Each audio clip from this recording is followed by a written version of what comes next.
In this video, I'm going to talk about how to plan for your mouth animation. And it's obvious that you do planning for the body animation before you start to animate the body. You draw thumbnails or shoot reference, act it out. You go through some sort of a process to figure out what you want the character to be doing before you go into the computer and try to make him do that. So for the same logical reasons, you'd want to do the same sort of thing with the mouth. You want to get an understanding of how a mouth moves when speaking in this way, in the way that your dialogue is being delivered. So a good place to start is just to listen to your dialogue a lot and get familiar with it and memorize it, and then start to speak it in the way that it's being delivered. Try to match the performance that the actor is giving in the piece that you're animating to. So match the speed, the inflection, the mood, stuff like that. And then once you have that down, then look in a mirror and watch your mouth move when you're speaking in that way.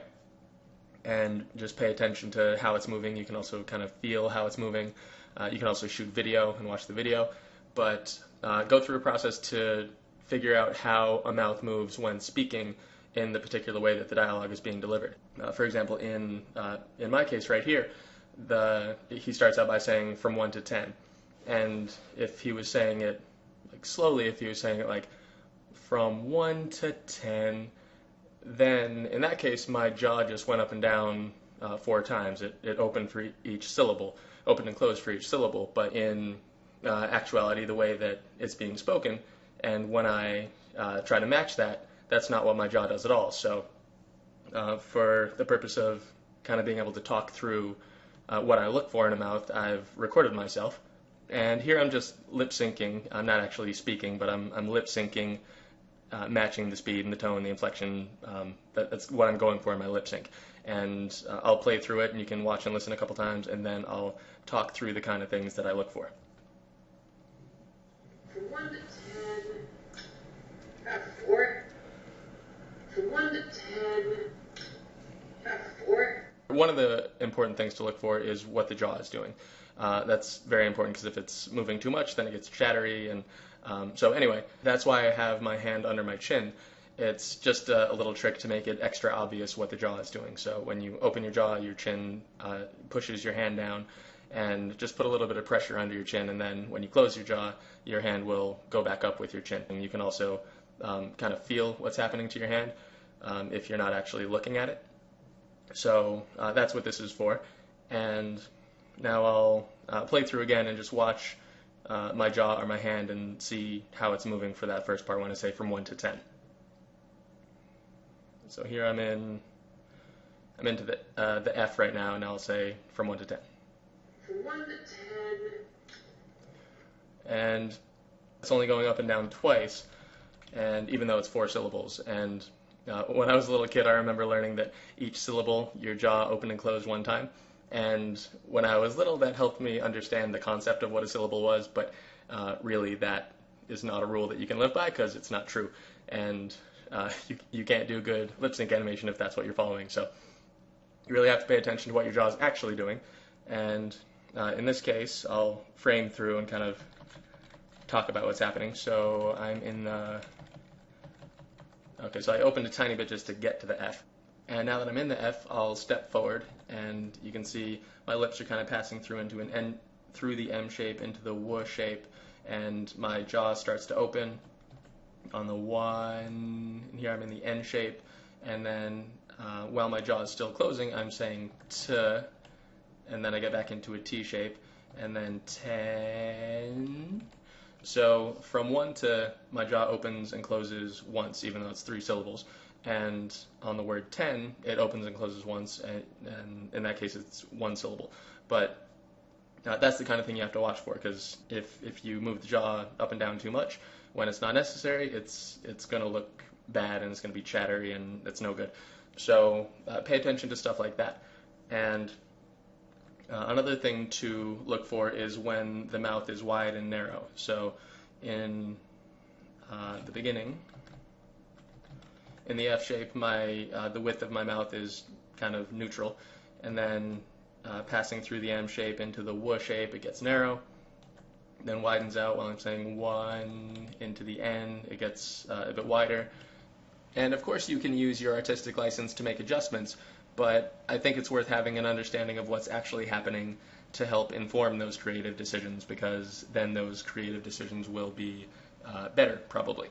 So you do have decisions to make, because I guess in this case I could have delivered the line from 1 to 10, about a 4. When I was just saying that, I was smiling the whole time. My cheeks were up, the corners of my mouth were up here. I was smiling, and like on the W shapes, it came in a little bit, but basically I was in this wide smile shape the whole time. And I could say it like that, I could animate it like that, but then there wouldn't be much variety and it wouldn't be that interesting, and it would just kind of look like a Muppety jaw with like the corners pinched in one spot and the jaw flapping up and down. So it's helpful to see what's actually happening, because here when I was saying it and acting it out, I had natural contrasts. I went narrow for the oo shapes and the r's, and you don't want it to be just going crazy, so you don't want contrast back and forth on every shape.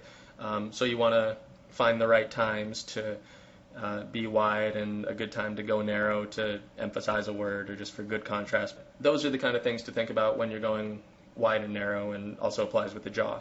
And the last thing I'll talk about here, which is related to the other stuff, is occasionally you have to find times where you can pass through a sound without actually hitting that specific shape with the character's mouth.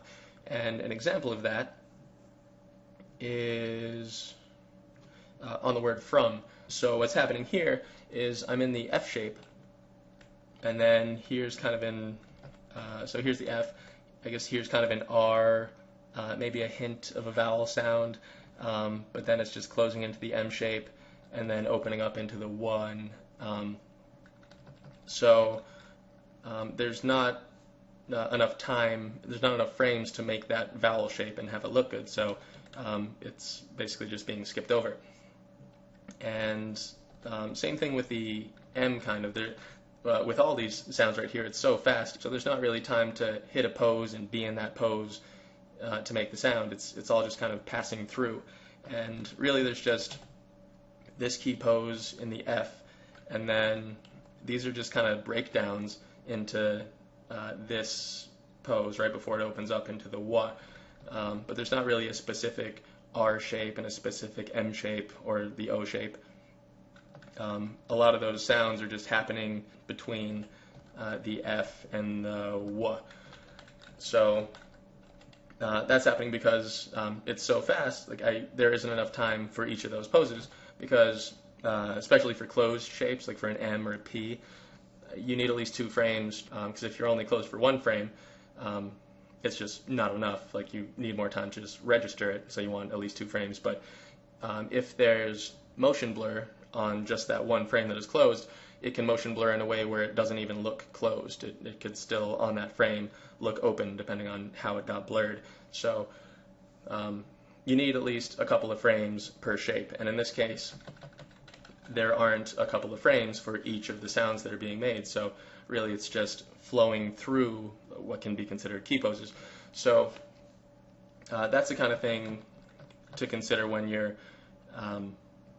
looking at the mouth and figuring out when you have enough time to actually be in a pose to express that sound with the mouth. So if you tried to hit the 4 different sounds for the word from, then there's too many shapes, it's too complicated, too fast, too messy. So that's all I'm going to cover for the planning, and in the next video I'll start to actually animate the mouth.